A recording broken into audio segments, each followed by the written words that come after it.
December 10th, 2008.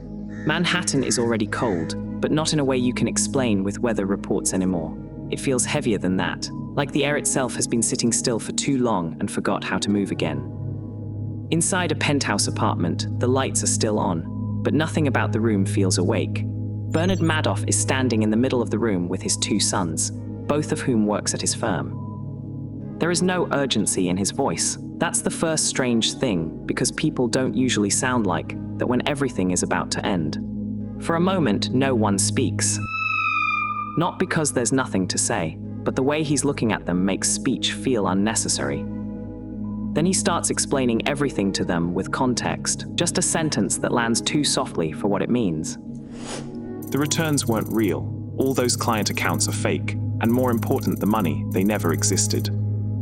For a few seconds, nothing moves, no anger and questions, just the sound of a system collapsing inside two people at once. One of his sons stands up first, just like someone leaving a room that suddenly feels smaller than it should. There's nothing left to argue with. The other son follows. No argument happens and no confrontation. Outside the apartment, both of them standing in confusion, the air slowly starts to feel different. Then one of them takes out his phone and dials a number he never expected to use in a situation like this. No one says the word fraud out loud yet, and it doesn't need to be said. 14 hours later, two FBI agents stand outside Bernard Madoff's apartment. He opens the door himself with no scene of denial, an attempt to delay reality. One of the agents asks if he understands why they're here. Madoff doesn't answer immediately and starts looking past them for a moment, like checking something that finally arrived. Then he speaks quietly. He tells them, "I knew this day would come," as if he had been waiting for this for decades.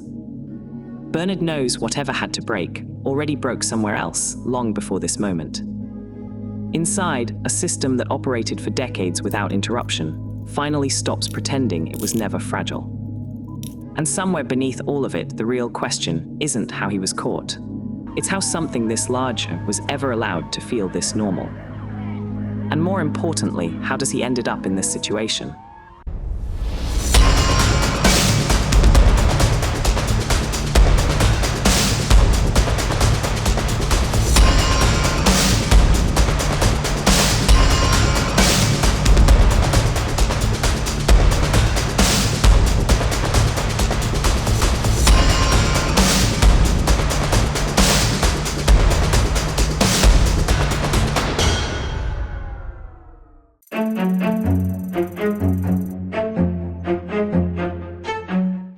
Bernard Madoff was born on April 29, 1938, in Brooklyn, New York City. His family was not wealthy from childhood, and he had watched his parents lose everything to financial collapse. He decided very early that he would never let that happen to him. So in 1960, at 22 years old, Madoff founded Bernard L. Madoff Investment Securities with $5,000 saved from working as a lifeguard and installing garden sprinkler systems. In the early years, the business was legitimate. Madoff was a genuine innovator, and his firm was one of the first to use computer technology to process trades.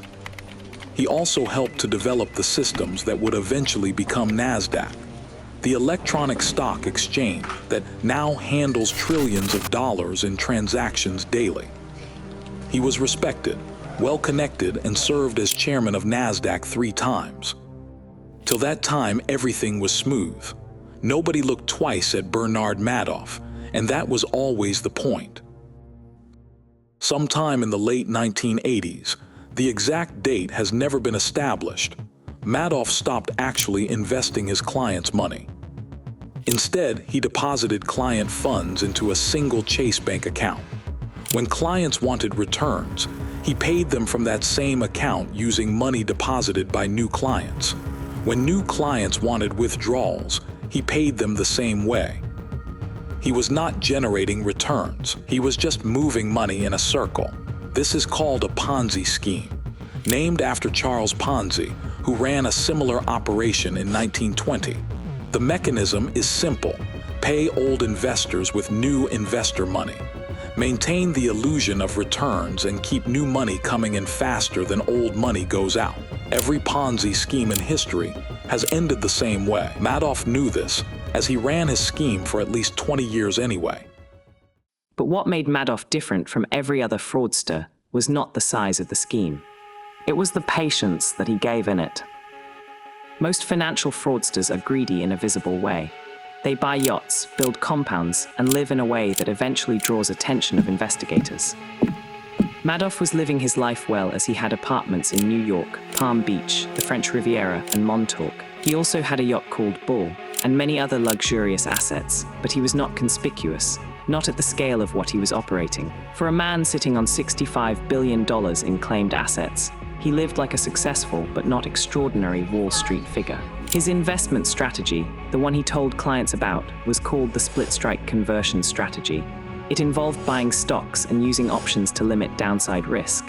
It was a real strategy, and other funds also used it. The problem was that Madoff's reported returns were impossible to make in real life. Year after year, tragedies like bull markets, bear markets, the dot-com crash of 2000, the market turbulence of 2001 and 2002, all of them was happening. But on the other side, Madoff always delivered consistent returns of 10 to 12% annually. Never the low, never much higher, just steady, reliable, and consistent. Real markets do not work this way. Real returns always fluctuate. Real strategies also have bad years.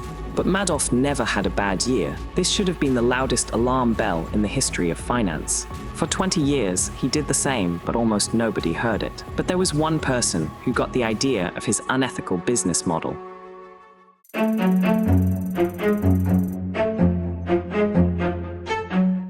Year 1999.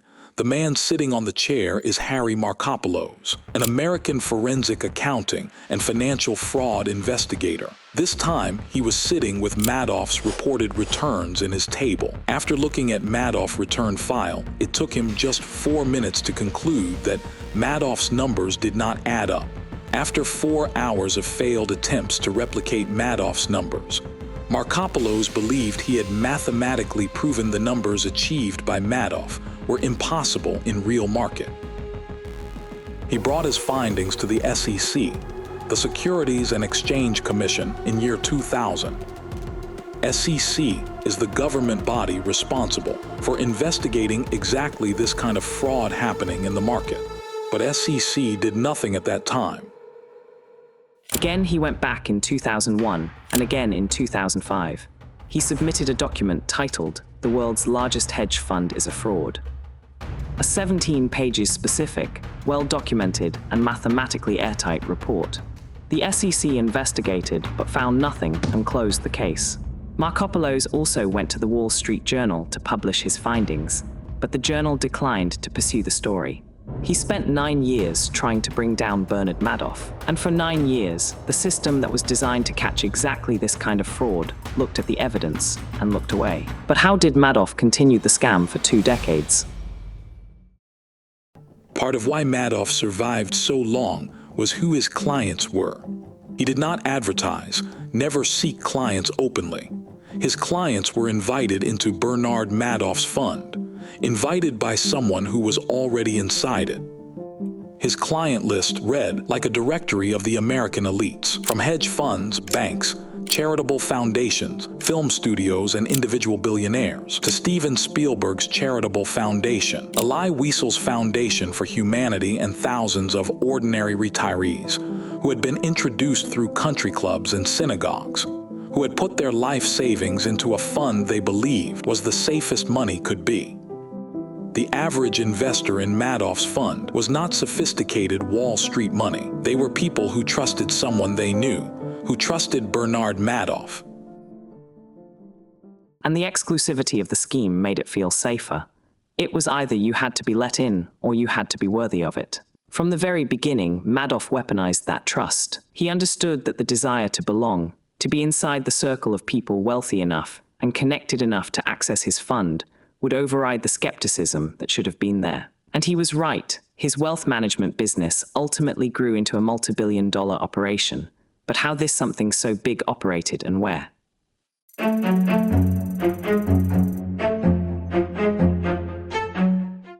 The operation was run out of a single floor of the Lipstick Building in Midtown Manhattan.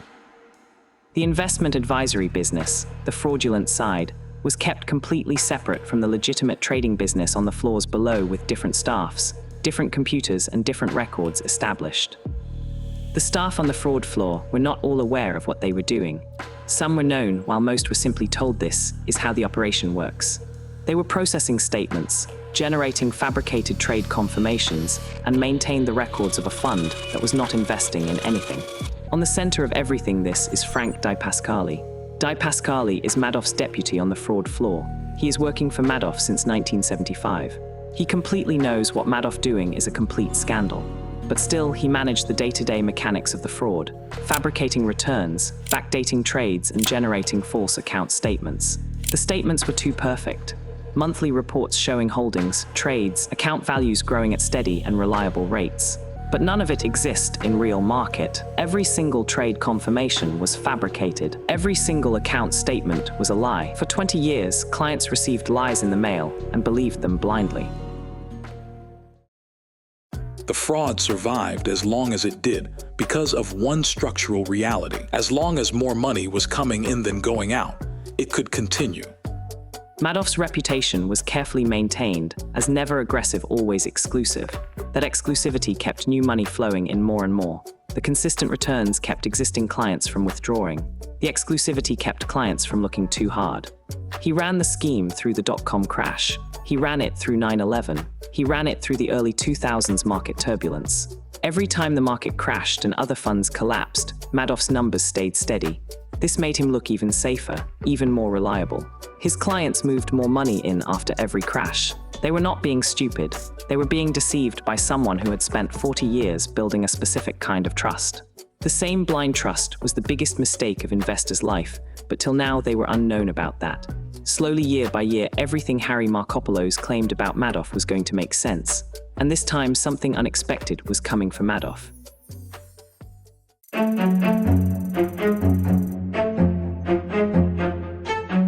Year 2008, the global financial crisis hit the market. It was the worst financial collapse since the Great Depression. Everyone was in panic as markets fell by 40%. Every single funds get closed and banking system failed. Investors everywhere panicked and demanded their money back. Although Madoff had successfully built the trust for an entire decade, but this time his clients were no different. In the last months of 2008, withdrawal requests starts to flood in. Clients needed their money. Foundations needed liquidity. Hedge funds that had parked client money with Madoff needed to return it to their own investors. The request's total was approximately $7 billion, but Madoff had only $300 million in the Chase account. The circle could no longer move fast enough. With the total investment of $7 billion in his scheme, he was $6.7 billion short.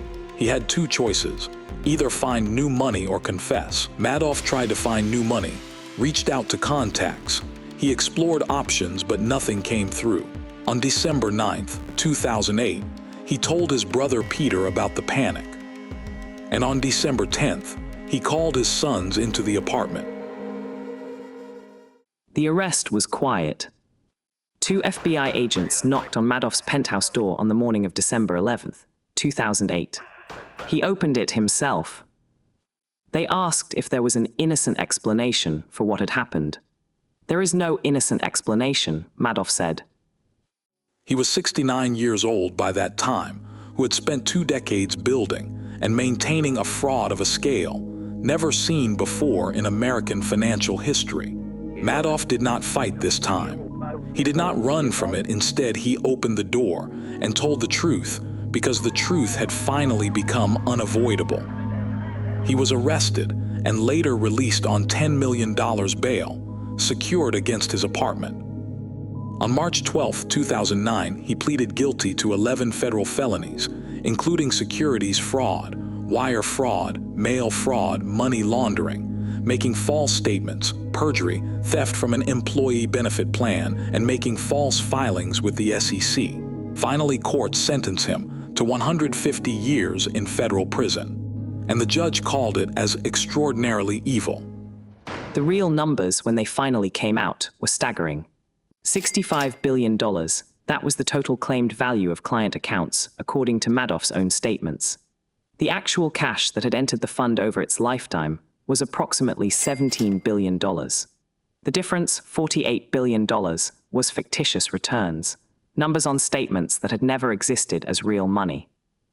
Of the $17 billion in real cash, approximately $14 billion was recovered by the court-appointed trustee Irving Pickard, who spent more than a decade pursuing assets, clawing back payments made to early investors who had unknowingly profited from the fraud, and distributing recovered funds to victims. Over 37,000 accounts in 136 countries were affected. The victims included some of the wealthiest people on Earth and thousands of people of ordinary means who lost everything.